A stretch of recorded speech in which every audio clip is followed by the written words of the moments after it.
5, 6, 7, 8, and go. 2, 3, 4, 5, 6, 7, 8. This is good. 2, 3, Really 4. good because we have a dance episode. 1, 2, 3, 4, 5. Not this episode, though. That's the next one. doesn't matter. I can edit it in because we've seen how thick I lay them in. Oh, How thick yeah. I lay it in. See how thick I lay it in. Oh my gosh, look at all those claps on there. That's an good. Are you going to editor's match up? Dream or nightmare. That's It's an literally actually a nightmare for somebody. If you were to edit this, would that be your dream? Um, Have 10 claps in a row. my dream would to not be editing it. Yeah, that's fair. You know? That's fair. Yeah. Should we clap one time clean? When you say that, it's like as opposed to clapping dirty. Well, I feel like those claps are pretty dirty. Okay, we'll clap one time clean. 1, 2, 3. Hi, I'm Maggie. And I'm Amanda. And we're sisters. In law. We're watching Suits one episode at a time. It's a show so nice, I've watched it twice. And a show so great, I'm watching it late. Thanks so much for tuning in.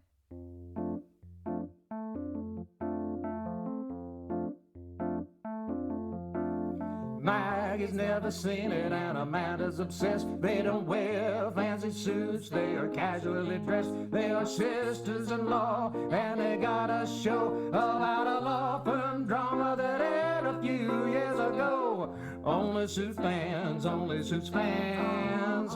Only Suits fans, only Suits fans. Only Suits fans, only Suits fans.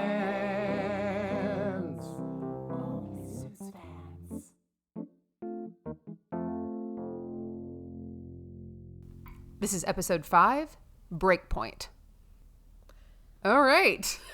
Ooh, before we get into the episode, Before we break it into the point before of the we episode. break into the point, we got a Breaking the Internet review Dude, on Apple Podcast. they did break the internet. They broke our hearts. In a good way. In a good way. It was like they broke our heart to make room Open. for like More for love. more love for this podcast. And honestly, the bar has been set for podcast reviews. And by bar, we mean like you have to take an exam. The bar exam has been set by this. I mean, it's long and everyone should go read this review. This person should honestly be a professional reviewer of podcasts. Except that I don't want it to muddy the waters of this review because I do believe this is an honest review. Yes, and that's that fair. she has gone out of her way or he has gone out of their way to write this review. Yes. Okay.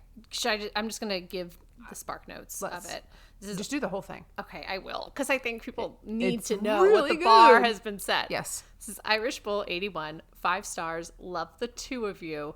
My husband and I just started watching Suits recently after finishing up with Billions in succession. Whoop whoop. We are now in season 7. I often like to find podcasts that talk about the shows we're currently watching because I get so obsessed when we binge and I want to talk or listen more with others who share the love for the shows. When I searched and found this podcast, I was so happy because you guys had me at the first episode. I continued to listen until I caught up. I love the both of you and how fun and light your podcast is. Your conversations make me smile, and even when the both of you don't see something in the same way, I tend to agree with both of you and see both perspectives. I love how Mike Ross was called Michael Ross until he earned his character name Mike, and the whole Meghan Markle Rachel thing had to laughing every single time it was said out loud because that was literally my headcanon when I watched the show. I'm truly glad I work from home most days because I'm often cracking up when I listen to you guys. Keep up with the fun podcast. It's great and extremely enjoyable. Thank you for all the entertainment. Love, big fan from Cleveland, Ohio. Smiley face. Yay! Irish Bull 81. We want to be friends with you. We really do. That was really an amazing review, and we really appreciate the fact that you took the time and you like said all those wonderful things. And I think you meant it. I think you did. Irish Bull, what a fun 81, what a full name. Irish Bull is so cool. 81. Were they born in 81? Were they married in 81? Do they have 81 dogs? Like, we don't know. We don't know. Are It's a mystery. It's a mystery. But you should email us because we'll send you something sweet for that very sweet review. Yeah, that was really nice. We really appreciate you. And I really appreciate this episode that we just watched as man. well. This was really good. This was a good one. Okay. Well, you want to Okay. hop in and give a brief? Yeah. Okay, let's do it. Marco Pro, yo. This episode features a 16-year-old tennis player who isn't afraid to perjure himself for a chance to go pro. And Coastal Motors is still chugging along. This episode really put Harvey and Donna through the shredder. Literally. Donna shredded a piece of evidence trying to protect Harvey, and it ended up costing her her job. Jessica also fires the consultant hired by Hardman for suggesting Harvey needs the boot. I guess Jessica does in fact fire people for wrongdoing, so long as that person is not Harvey Specter. We also meet, briefly, Bruno, Lewis's compadre and a star gone before his time. Rest in peace, Bruno. In memorandum. It's because we just finished watching the Oscars. I did. It's like right on your mind. Mm-hmm. Yeah. Yeah. Mm-hmm. Well, this is going to be a case of bright minds think alike, because the beginning of my brief is very similar to yours. Marco, GoPro is the game Marco might have to play if he can't convince all the adults around him he deserves to be emancipated. Mike finally gets his chance to star in some law-time theater when he goes to trial for something other than housing court. That sharp-as-a-tack redhead is prepared to defend everyone at Pearson Hardman over the missing Coastal Motors document, and I'm not talking about Donna. Tough as nails Allison tries to work her magic when the other redhead, Donna, confesses that she signed for the document. Turns out that signature might have cost her her job, and sweet Harold Gunderson, an associate riddled with cat allergies, is forced to watch Lewis's beloved feline Bruno. Turns out watching Bruno could have cost him his job and also Bruno's life. I didn't even think that it was Harold's fault. I don't know if it is either. I did bend it a little bit. Maybe. No. But when you said that, I was like, because wow. it was something about the milk. Remember? But then they said he's like, you can't feed him that kind of milk. Because he gave him half and half. However, Lewis did say he was already in pain. He was in pain. So it wasn't, I don't think that the cat had a milk allergy or a half and half allergy. But it certainly did not help the situation. No, it really didn't. Harold needs to pay attention. He does. Do you want to start with the Harold Gunderson story? Yeah, we should just get that one. That's a quickie. It's a quickie, and we'll work our way back. And I feel like Harold Gunderson is really making his way into this show. He's such a good actor. He's just so good. I kind of want to find a video of Harold Gunderson in real life. Like doing interviews. And see if he's just like chill AF. I would send him on the press tour for Suits if I was back in the day. I'd be like, Harold, go out and get him. Go out and Gunder some press. go out there and Gunder some press. Okay, so the setup is Harold is allergic to cats. Allergies are a sign of weakness. Yes. Cats at work is a sign of strength. Okay. According to Mike. So he's being very facetious. Very facetious, but not, I think Lewis would agree, unironically. Sure. Lewis has his cat there, his cat Bruno, because Bruno is sick, and so he can't just like leave him. He can't just leave him there. Yeah. Lewis is also mad because Harvey gets put on the tennis case. This is kind of like one of the first scenes, and Lewis loves tennis. We know this. We know already this from like episode 2. Episode 2, yeah. Season 1, episode 2. And Harvey doesn't give a hoot. He doesn't. Lewis is basically just degrading Harold as usual because that's what he does. Because that's what he does. Harold gave the cat half and half, and then Lewis is just so incensed about this, and he's like, maybe next time I'll just hand my cat over to Michael Vick, which is like, ugh. Ooh, yeah, record scratch. Cat scratch, record scratch. Yeah, cat scratch, record scratch. Because Michael Vick was bad to animals. Yeah. This was a long time ago. Was he bad to animals then? I guess that's why he said it. Yeah, that's why he said it. Yeah. All right. He wasn't just saying, like, I'm going to give him to a football player. Right. Yeah. A random NFL player. Harvey can't let this go, so he's making fun of Lewis having the cat and taking the cat to the dentist. He's mad. He ends up being mad because he and Lewis have the same dentist. Which I would not be mad about that. Also, who cares? I mean, it's not like he's going to work. It's not a couple's appointment. It's not that the dentist is going to stick his hand in Lewis's mouth and then right into Harvey's. I mean, it is. Yeah, it's not a double dip. And also, Lewis has the best dang teeth in the whole chompers office. We've been talking about since the beginning. If a dentist can take care of those teeth, then they can take care of anybody's teeth. They can take care of anybody's teeth. Harvey should be proud. He should be proud. He really. Honestly, people should be listening and being like, I should go to that dentist. Yes. I hope that dentist got some referrals out of that. I do too. If you go to that dentist, make sure you like and subscribe and leave us a review to let us know. Rachel also is watching all of this happen and watching how sweet Lewis is to this cat because he's doting. He carries the cat around in like a $450 not cat carrier. It's like more than purses. It's more than any purse I own. She says to him, like, you really need to treat people as nicely as you treat your cat. Mm-hmm. And then Louis turns around and you can tell something's happened. Yeah, he's very verklempt. And he has the cat collar. Mm-hmm. Bruno has passed away. Mm-hmm. Mm-hmm. His cat's hygiene was, of course, perfect because they've flossed every night together. Mm-hmm. Which is bizarre. See, not if you have a good dentist. That's true. But the cat was suffering. And so the cat has passed away. Yeah. Here's a fun fact. Louis Litt, Rick, who plays Louis Litt, is deathly allergic to cats. He's Harold Gunderson. He is Harold Gunderson.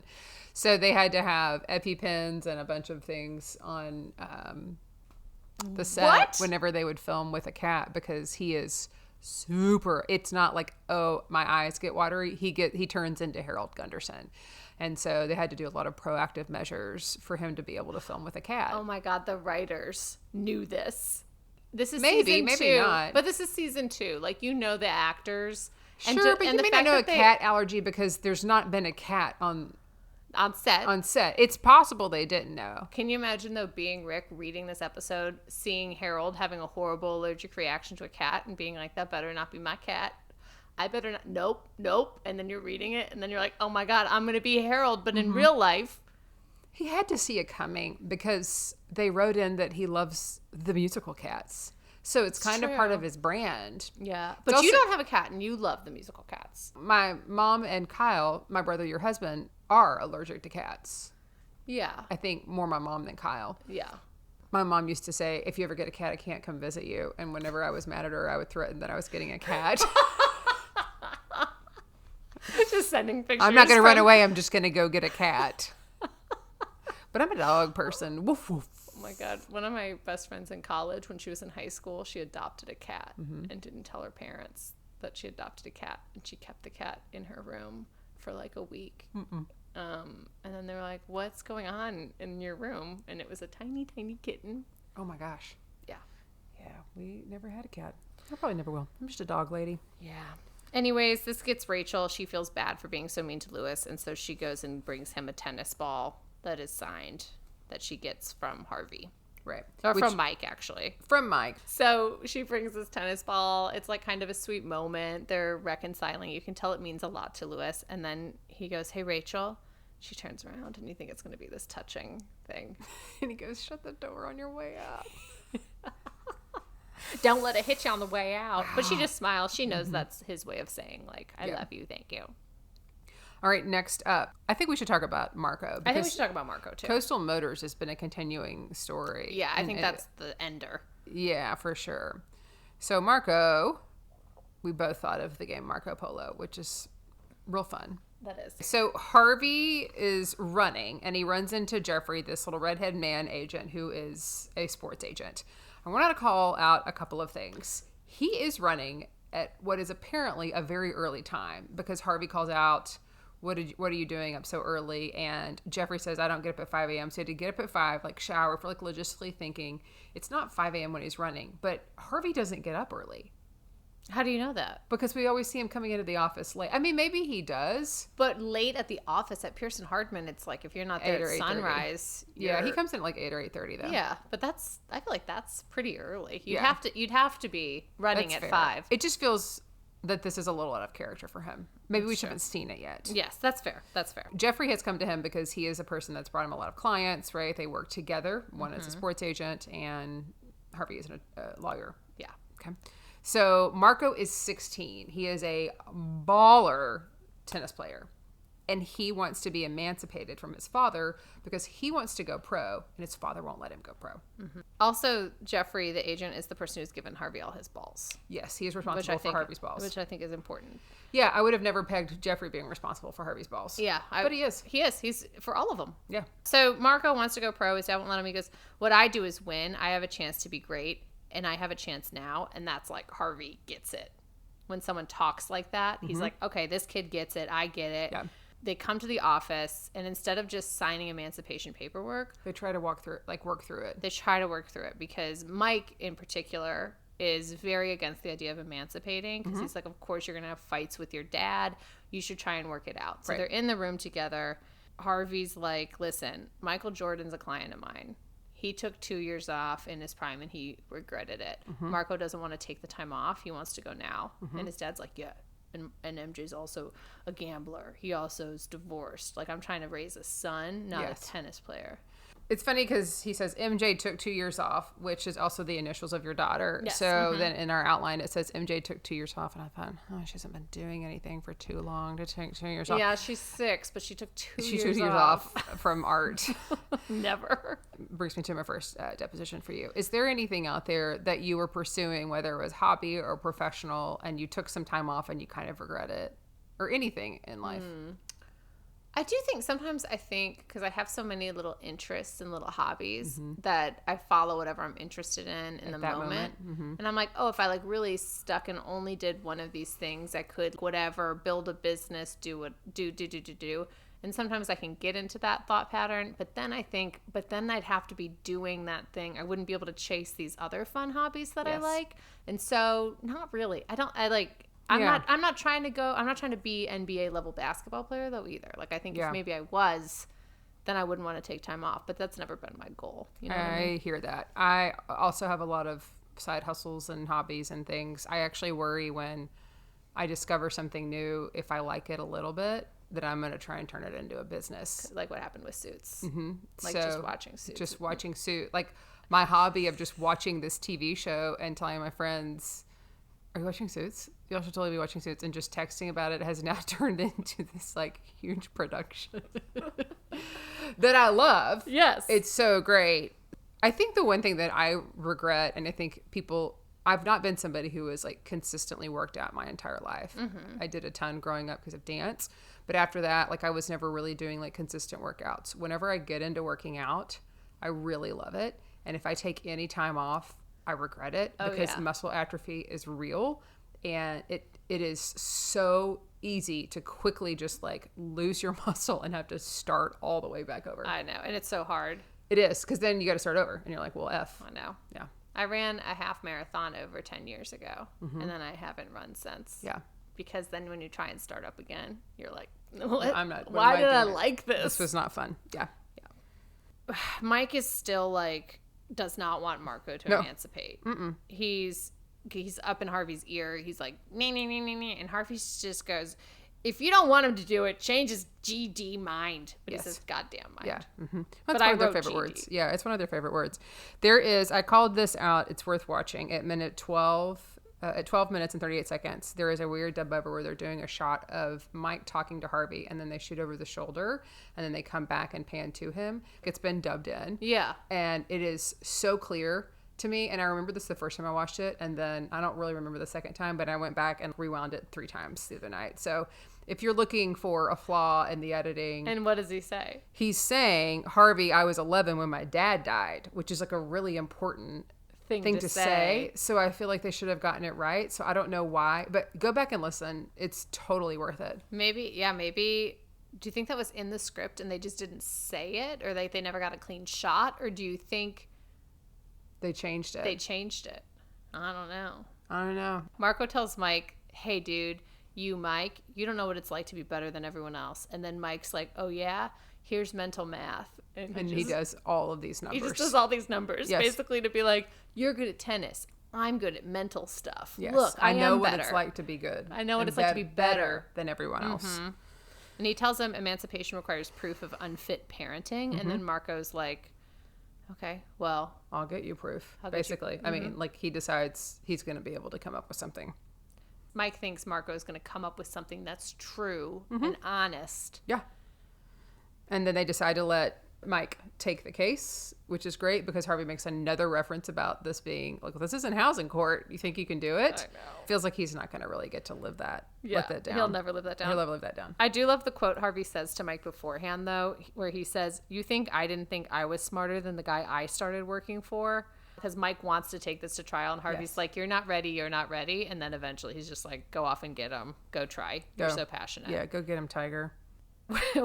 When Mike walks into the big boy court, He has so much swagger, and Oh my there's this gosh. like rock and roll music playing. If he had hair long enough for them to put a fan on it, they would have. It would have been just like slow mo. He looks so confident, so Yeah. different from when he walked into housing court. And this Yes. is really only his second time In court. but he's Court will change you. You know who changed him? Vivian Tanaka. Vivian Tanaka. She knocked him right into Mike. Michael was in housing court. Mike Mike is in here. Big Boy Yes. court. He goes in, puts the dad on the stand, and the dad's like, Marco's never called 911 or complained about me. And Mike says, they never do. Which I was like, that is true. Like, just because I thought that was a weird thing for the dad to say. Like, he's never called 911 on me. I was like, okay, doesn't mean you weren't being abusive. Exactly. So Mike gets the emancipation signed. But then he realizes that Marco had perjured himself to do this. Yes. He goes to meet Jeffrey, the agent, at a little restaurant. Tells him that we got it signed, but it was a lie. And Jeffrey says, it doesn't matter. We got it signed. And then Mike rips it up. Yeah. Because he's not going to do it. And he said, Harvey's going to be so mad at you. He said, Harvey's not going to do shit. This is my case. And then he reaches across the table and eats some victory bacon. He just takes the bacon. Literally, he's bringing home the bacon. Straight to Daddy Michael's mouth. Eat it up. Daddy Mike. Daddy Mikey. He has a mic drop moment when he brings home the bacon. He's got a mic drop moment when he brings home the bacon. He eats it up. He ain't faking. Because it's a mic drop moment when he brings home the bacon. You know what I'm going to do? I'm going to lay that in. I'm going to lay in a track to go with it.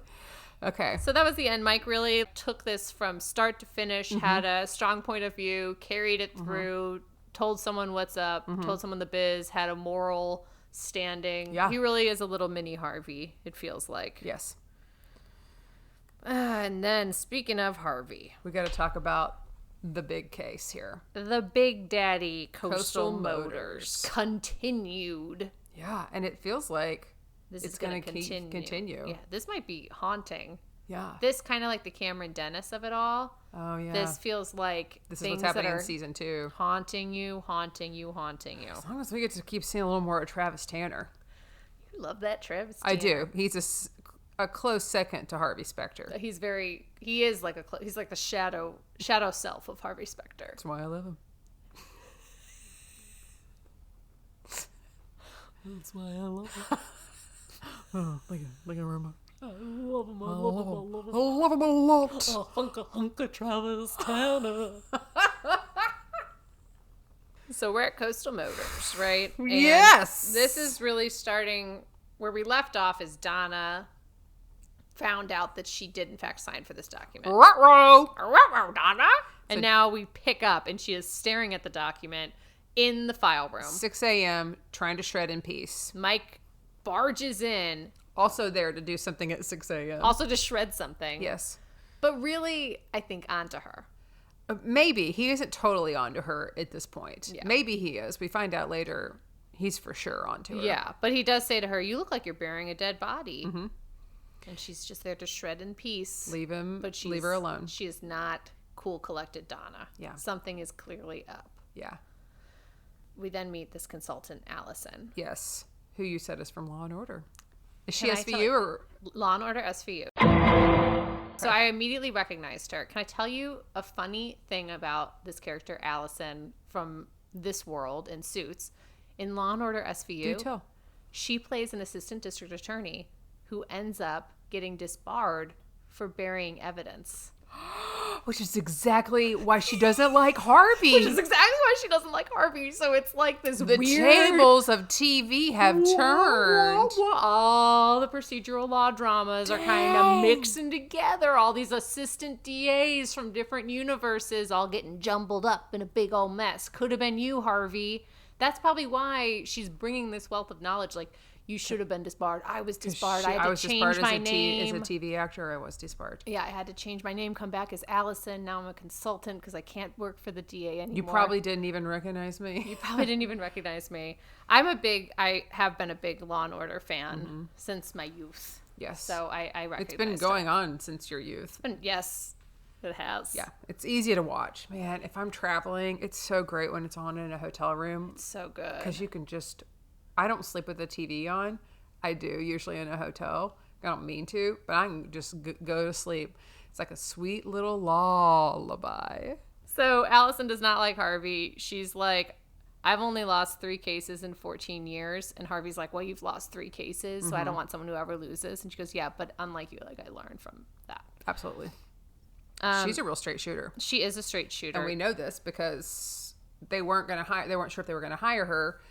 Jessica says to Daniel and Harvey, can you leave us alone? And Jessica says, how can I trust you? She goes, well, I'm a straight shooter. You're a very elegant, beautiful lady, but we both know that dress doesn't belong in the workplace. Which is true. Which is true. It's also not, of all the dresses that don't belong in the workplace, that's not even really one of them. I think it's a gorgeous dress. It's a gorgeous dress. That red dress is so pretty. It is I would argue that it could belong in the workplace. It probably doesn't belong in the courtroom. That's fair. That's fair. It does feel like very extravagant. But she's extravagant. She is extravagant. It's true. I guess maybe it's like her gowns that she wears in the office are like the bow ties for some lawyers, you know? Yeah. Like it shows her personality. Dude, when Brittany Mahomes said that when she was on the Kelly Clarkson that she's been binge watching Suits and now she feels like she has to change her wardrobe. That's how I felt. I haven't because I am wearing my favorite Rory Scovel t-shirt again. Love you, Rory. But don't you want new clothes because of this show sometimes? They do. It does not make me feel like I want to buy clothes, though. It makes me feel like I missed my window of wearing those clothes. That's fair. Basically, Allison says mean things, and Jessica's like, cool, I like you. Let's hire you, even though Hardman brought her in.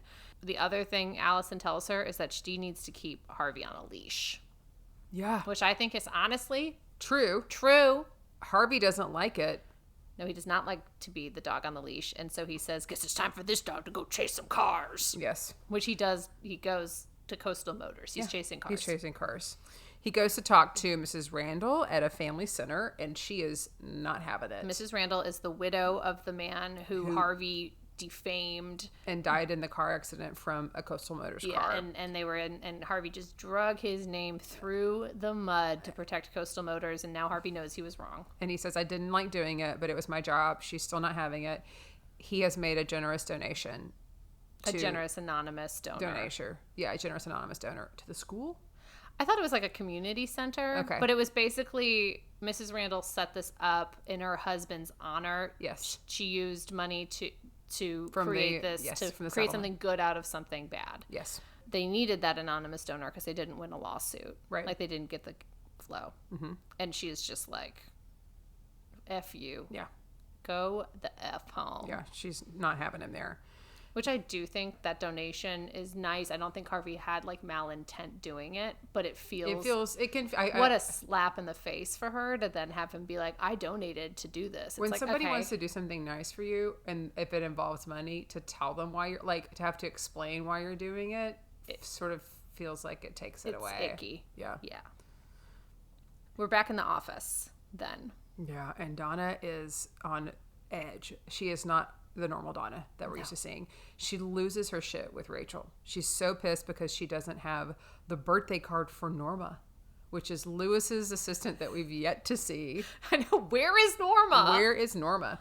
Maybe her and Grammy are hanging out together. Yeah, they're like out driving around with Donald. Yeah.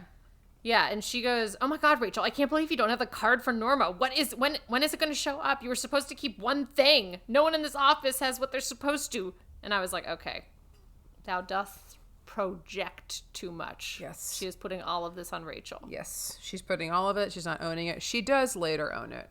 Eventually. Yeah, Rachel goes and she goes, here's your goddamn card. Mm-hmm. I take care of my business. Mm-hmm. And then Donna apologizes. And then Mike and Donna run into each other again. And Mike has realized, because he saw Donna pull this file out and then close it. And he is onto her because he is a very good fake lawyer. He says you've got to tell Harvey because he's been operating under the assumption that this memo does not exist. Which I think is good advice. Yes, you have to tell. It's crazy that Mike is so about, he says later, if you don't tell him, then I'm going to. And I think this is really interesting because this is the second time that Mike has threatened this. I don't remember the guy's name in season 1, but it was the episode where he leaked the witness list with Rachel's key code, like her employee I forget code. What his name was too. And Mike literally said, if you don't tell Lewis, then I will. He is so high and mighty about, if you don't do the right thing, I'm going to tell. He is literally not a lawyer. He's pointing those guns, though, isn't he? Yeah, big time. I think the other thing Donna does call him, though, because he goes, shredding this document is a crime. And she says, like, practicing law without a license is a crime. Yeah. And I was like, yeah, girl. Yeah, she does. She calls him on it. But he is like... But you're right. He is high and mighty about it. And he feels like it's going to work. So she's going to go tell him. She goes in, marches right into Harvey's office. And he says, the answer is yes. And she says, what? And he goes, you can have off for Halloween because you ask off for Halloween every year, which brings me to my next deposition. Is there a holiday that is your favorite above all the others? Yes. Thanksgiving is my favorite. Thanksgiving. Yeah, I love Thanksgiving. It's ironic that the past few Thanksgivings I have not been able to celebrate. we have not had a proper Thanksgiving. And you know what showed up? Because Robbie makes me look at pictures of baby Robbie with him. And then I saw 3 Thanksgivings ago, we had Thanksgiving. His first Thanksgiving. Yep. His first Thanksgiving. Then Arthur got sick that night because there's a picture of him just lying on the bed. And I remember it being like, oh, well, now we're going to go home and be sick. So we have just had a lot of viruses around Thanksgiving. Yeah, But it doesn't take away from it for me. Even like 2 years ago when it was just my little family eating a roasted chicken, it's something about Thanksgiving that I just love. Yeah. The weather's great. Yeah. The vibe, immaculate. Orange is a fabulous color. Yes. We're just eating food. I think it's just such a great holiday. That's my favorite. That's the one you would want I would to not ask work. for. I would not work on Thanksgiving. That's fair. What about you? Probably Christmas. Yeah. I do like Christmas.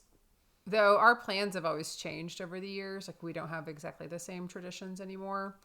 I just don't like to be hot celebrating a holiday. Yeah. So I know some people love like Memorial Day weekend or like 4th of July, and that's fine. Like I don't mind the heat. I mean, I don't love it, but I don't mind it. I think it's when I have to celebrate in the heat. Yeah, it makes it hard. It makes it hard because you got to like look cuter sometimes. Yeah, or you but just then have it's to all be melting Yeah, off. it's all melting off. But Christmas is like a pajama holiday. It's totally a pajama holiday.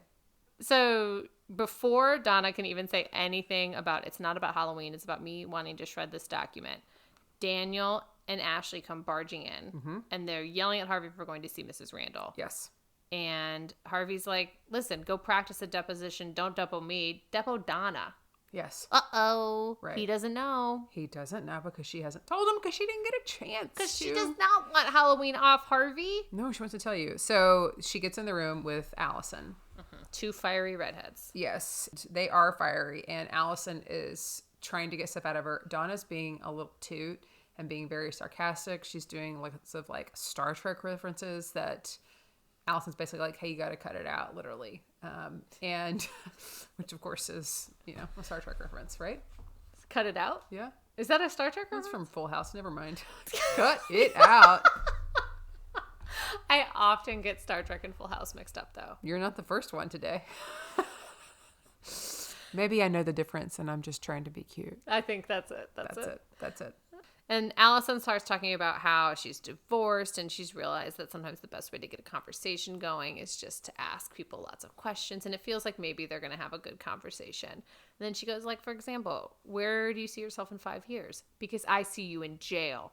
Yes, she totally sees through Donna. Yeah.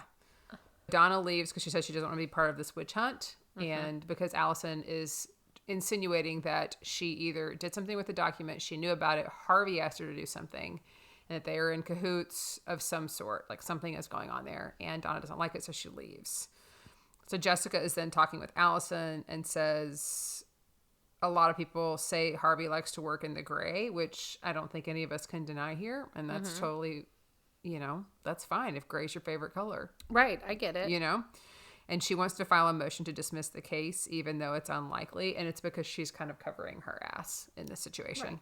She has to try and dismiss the case. And I just made a small note here that Allison came into this meeting after her meeting with Jessica and has on a full face of makeup. It's like a different makeup artist came in than the makeup artist who had her when she was doing the deposition. Same outfit. Probably because she's going to meet with Jessica Pearson. She ran into the like, bathroom. She's like, I need to have office appropriate makeup. Yeah. If I'm going to be talking to the Jessica Pearson, Miss Fabulous, I need to have my makeup on point. Yes.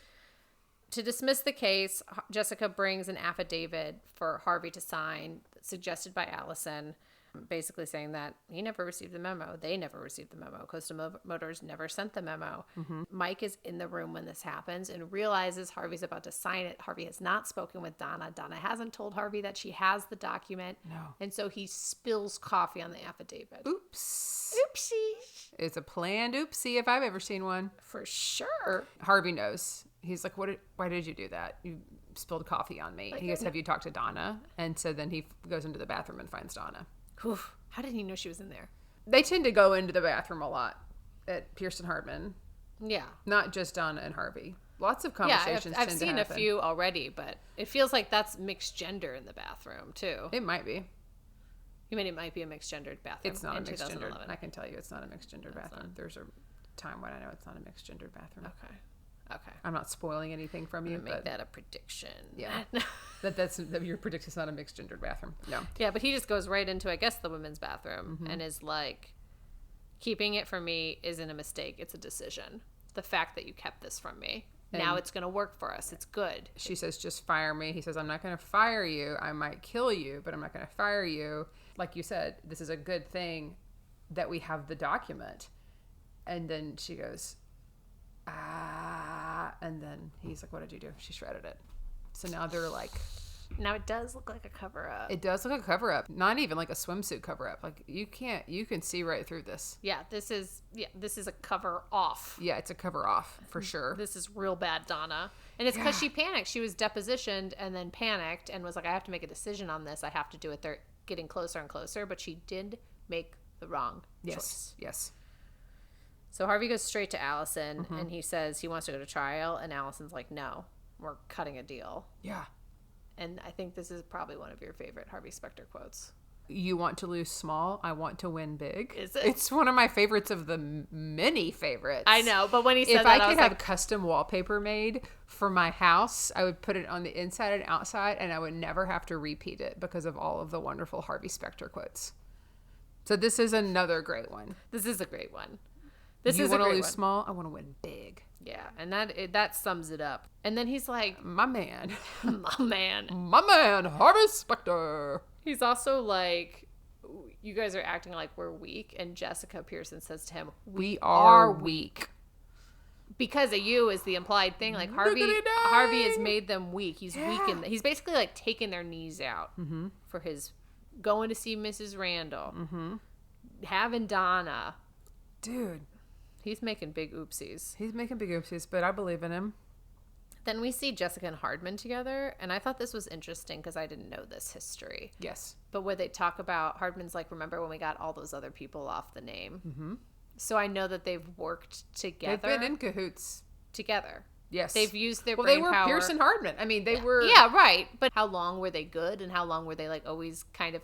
Was it kind of like a Harvey Lewis kind of thing? Oh, yeah. Where it's kind of frenemies, but you keep your whatever. You don't let the children know that mommy and daddy are fighting. Yes, but they knocked everyone off the list. And I thought that was really interesting. She tells him, like, listen, you're going to go let Allison go. You're going to fire her. We're not hiring her. Yes. Because we win. She also thinks that Allison can't do it because she doesn't believe in Harvey. Yeah. It feels like Allison is actually there on behalf of Daniel Hardman, and then... she won Jessica over.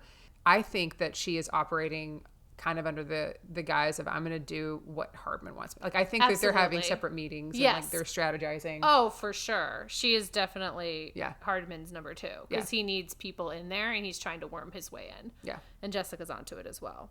So Tanner presents the terms of this settlement. Okay. And the terms are that Pearson Hardman has to pay $5 million.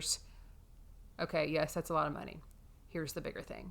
The other part of the term is that it strips Harvey of his senior partnership, and they report him to the New York bar, which means he will no longer be able to practice law. He can't be a lawyer anymore. Which Allison knows about from her time at Law & Order. Yeah, she does. She knows how hard that is.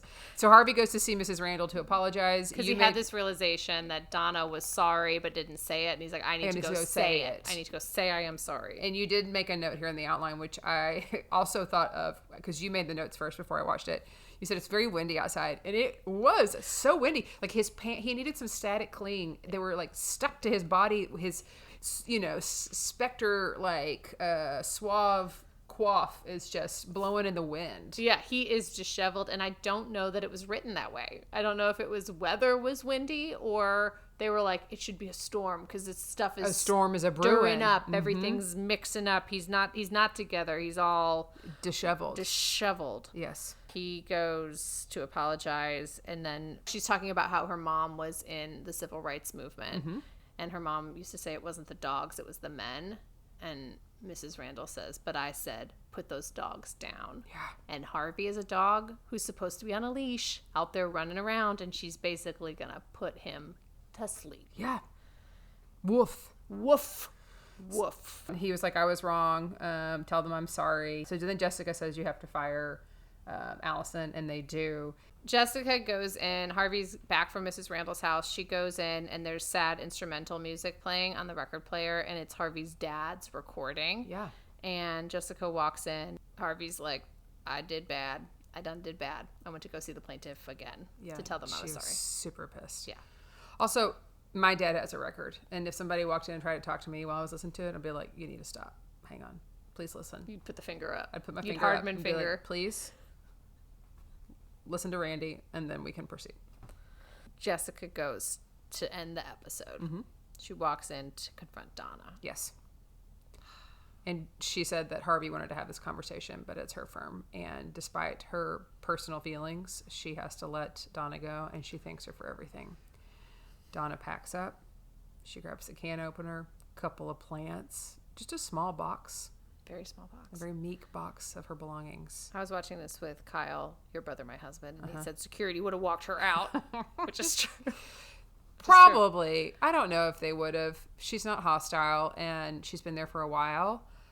The face that Harvey gave her and that he pushed the elevator button to let her out, dude, that hurt me real bad. It was real sad. And Mike and Rachel are watching it happen. And they've had their own elevator moments. They have had their elevator moments.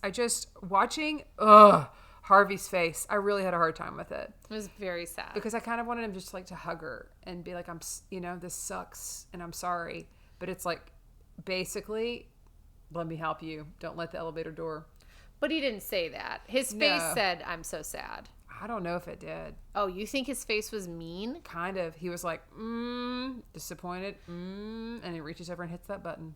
You know what? I read it as sad, but maybe it was the music playing in the background. That's fair. I will say the other thing, though, is Donna's taking the fall for this. She did make a big oopsie, but there have been so many big decisions that Harvey has made that have been huge oopsies that have had no consequences to him. Yeah. And it feels really shitty that Donna's getting pushed out and no one's trying to defend her or come up with a plan or point the gun at someone else. Like, no one's doing that on behalf of Donna. Yeah. And it feels real ick to me. Yeah, for sure. It's ick. It's ick city. You want to take us down to Prediction Town? I do. Okay, so we see Donna leaving.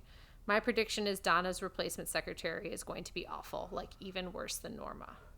Who we don't really know. We don't know, but we do know that Norma is no Donna, and this replacement is going to be even worse. I think Louis is going to get a new cat. Okay. Maybe not immediately. Okay. But I do think he needs another cat. Okay. He loved Bruno so much. Jessica and Harvey, I think, will win the case from Coastal Motors. Maybe it's not going to go to even trial. Maybe they figure something out because I feel like Harvey doesn't really go to trial. Mm-hmm. And then maybe Donna can come back. Okay. You when you say it with a question. I know. But I feel like Donna's got to come back. I also had this thought too, but it was because I thought that Harvey was looking at her like, I feel really bad about this. But now hearing you say he looked like, get the fuck out of here, makes me change what I was going to say. I think it's somewhere in between I feel bad and get the fuck out. Yeah. I feel like maybe we'll see Donna in her natural habitat, like outside of the office. Because I was thinking about when she was with Rachel, and they were talking about like, oh, I would never put that I'm a legal secretary on my dating profile. Maybe we'll get to see her. What she would be on her dating profile. Yeah, right. So I don't know. I was just thinking that. And then I think Grammy will be back next episode because we haven't seen her, but we've been seeing a lot of her. Like, I'm pretty hopeful. Yeah, and Mike hasn't gone on any days. Sex spree that you predicted. Right. Yeah. So early. And I mean, maybe he has off camera. I don't know, but I think off camera sex spree. But so maybe Grammy. Maybe he's got to go retell Grammy all of this. Well, great. These are really fun predictions. Thank you. We're moving right along, already on episode 5. Isn't that crazy? That is. We're like a third of the way through almost. Really? Yeah, we are almost. Wow. Good for us. Good for us. Lucy's having sweet little daydreams about it. He's dancing. Yeah, he's dancing to the Spinners. Should I play it? You know they know how to mix her in.